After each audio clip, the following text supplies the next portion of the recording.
So you think you're rich because you have a new iPhone and a Netflix subscription? Sit down, because here comes the story.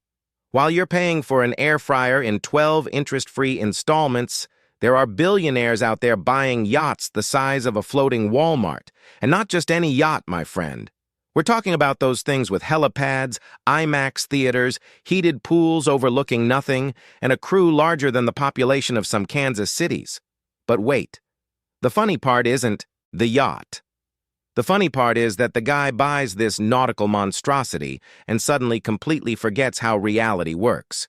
It's like when you download a new app on your phone and suddenly think you're a programmer. Except here, the app costs $1 billion and floats. Let's start from the beginning. American billionaires live in a parallel dimension. While the average citizen is calculating whether it's worth buying premium gas or eating something other than ramen that month, these guys are literally deciding between buying a private island or a European football team. And guess which decision is harder for them? Neither, because they buy both, and still have enough change left over to finance a political campaign. Now comes the best part. When a billionaire buys a superyacht, a scientific phenomenon yet to be studied by NASA occurs. His brain simply evaporates. Poof, gone. Kind of like when you leave ice cream in the Florida sun. It melts and turns into a puddle of liquid ego. Suddenly, the guy who founded a tech company selling gadgets to the middle class starts posting photos on Instagram piloting his yacht with those philosophically profound captions like "blessed" or "living my best life." Dude, you're on $1 billion boat. We know you're living your best life. You literally have a jacuzzi bigger than my apartment. And that's when the horror show of total disconnection from reality begins. The billionaire on the yacht looks at the sea, takes a sip of champagne that costs more than a used car, and thinks, "You know what? I deserve this. I worked hard." A hard worker is the guy who wakes up at 5 in the morning to take 2 buses and get to a job where he earns minimum wage, my dear. You inherited a company from your father and got lucky with Amazon stock. But it doesn't stop there, because then the guy starts giving interviews. And when a yacht-owning billionaire gives an interview, it's guaranteed to be a completely insane motivational quote. You just need to wake up early and believe in your dreams.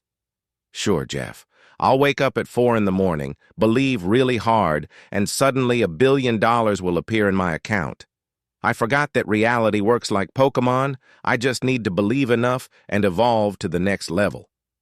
Meanwhile, half the country is drowning in student debt. Some people are choosing between buying insulin or paying rent.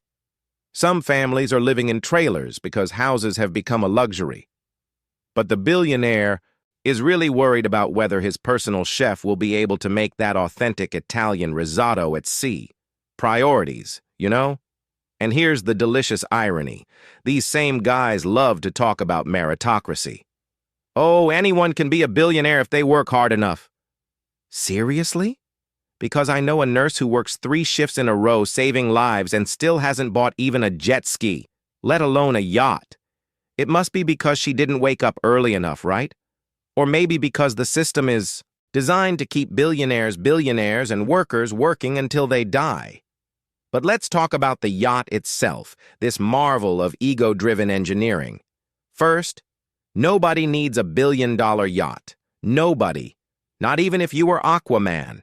It's literally impossible to use all the features of this thing. Does it have a movie theater? Yes. How many times will the billionaire use it? 2, maybe 3, before getting bored and buying a real movie theater in Beverly Hills just because he can. There's a fully equipped gym on the yacht, because heaven forbid, the guy burning calories in a regular gym with ordinary people. No, he needs to work out watching dolphins jump and knowing that this weight training equipment cost more than a brand new Honda Civic. And the most ridiculous part? Most of these yachts just sit idle, like literally idle. The guy buys one, uses it for 2 weeks a year on vacation in Saint-Tropez to take photos for Instagram, and the rest of the time the yacht just floats there, accumulating maintenance that costs about $200,000 a month. $200,000 a month, that's more than many people earn in 5 years.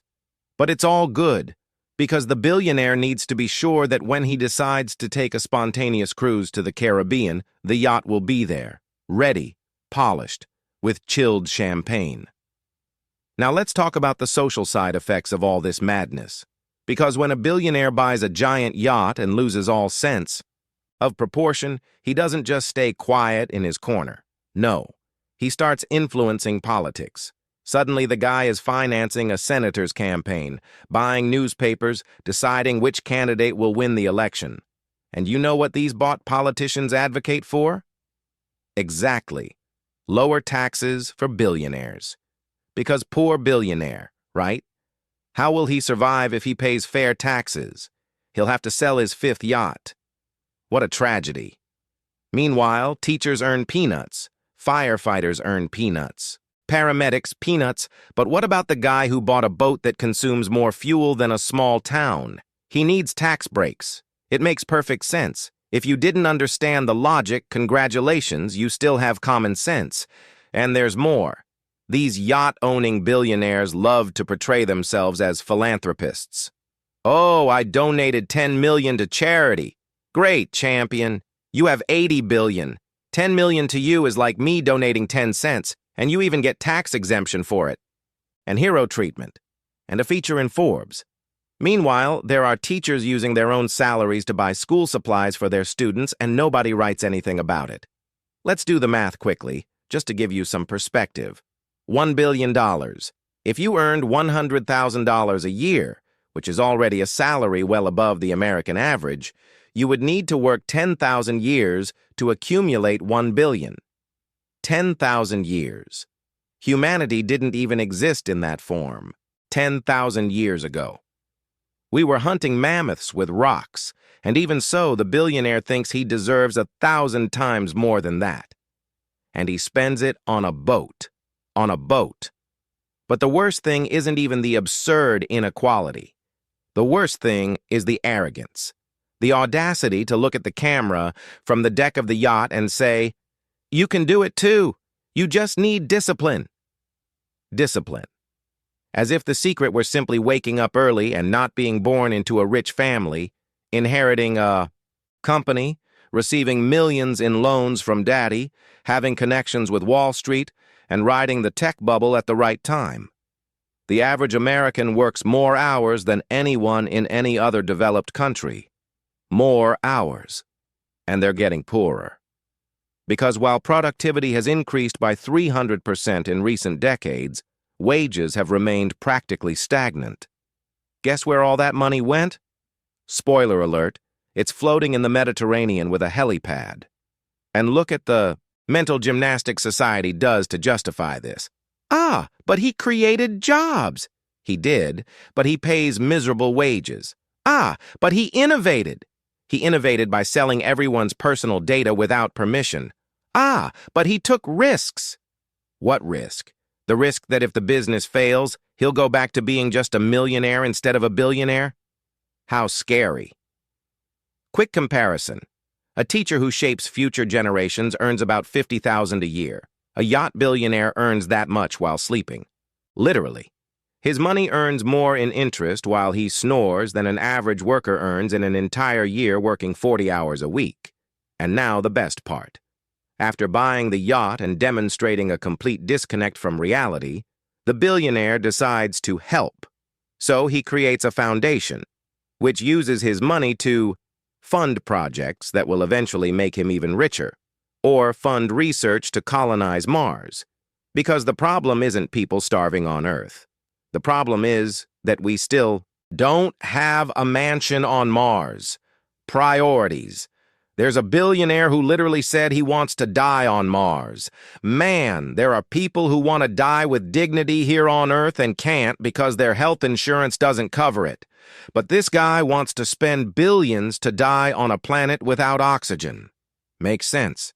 Meanwhile, what about the average citizen? They're working 2 jobs, drinking reheated coffee, driving a 15-year-old car, and being bombarded with advertising saying that if they're not rich, it's because they didn't try hard enough. It's because they didn't have a winner's mindset. It's because they didn't wake up at 5 in the morning to do yoga and drink detox juice before going to work, where their boss will yell at them for 8 hours. The system is a joke, a cruel joke. And the billion-dollar yacht is the punchline. It's the perfect symbol of absurd inequality disguised as well-deserved success. It's visual proof that while some are worried about surviving, until the end of the month, others are literally burning money on luxury yacht fuel. And you know what's even sadder? People defend this. There are poor, broke Americans, neck-deep in debt, defending billionaires. Oh, but one day I can be a billionaire too. Can I? Statistically, you have a greater chance of being struck by lightning, twice, in the same day. But keep defending tax breaks for those who own yachts with helipads. I'm sure that when you become a billionaire, you'll thank yourself for defending this when you were still eating instant noodles for dinner. The truth is simple and brutal. Nobody makes $1 billion working honestly. Impossible. You don't work 1 billion times harder than a teacher. You're not 1 billion times smarter than a doctor. You exploit other people's labor. You benefit from tax loopholes. You play a game in a system designed for you to win. And when you finally buy that obscene yacht, you're not celebrating success. You're celebrating a broken system that allows someone to have more money than small countries while there are people without homes. You're celebrating institutionalized greed. You're celebrating the death of common sense. But relax. Tomorrow there will be another billionaire giving an interview saying that the secret to success is waking up early and having passion. And there will be another yacht being built. And there will be another politician receiving donations to ensure that nothing changes. And there will be more people defending the system that crushes them. Meanwhile, the yacht continues to float, empty most of the time, consuming resources, symbolizing everything that's wrong. But at least it has a jacuzzi, so everything's all right, right? It's not.